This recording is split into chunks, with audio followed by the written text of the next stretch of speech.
Hey everyone, welcome back to the channel.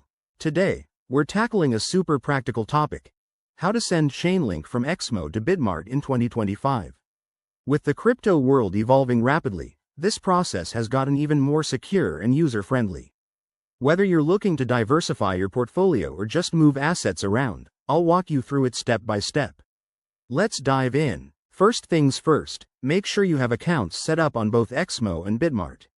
Start by logging into your Exmo account.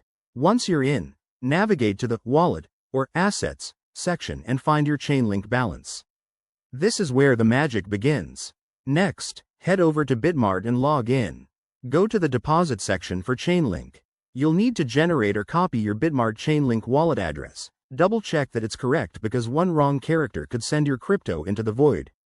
Pro tip: in 2025, most exchanges use advanced multi-factor authentication, so enable that for extra security.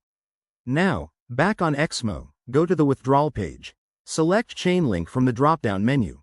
Paste in the Bitmart wallet address you just copied, and enter the amount you want to send. Remember to check for any network fees.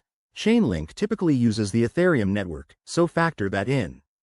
Before you hit confirm, review everything one more time. Once you're good, click Withdraw and wait for the confirmation email or on-screen notification. Transaction times can vary, but with 2025's faster blockchain tech, it should only take a few minutes.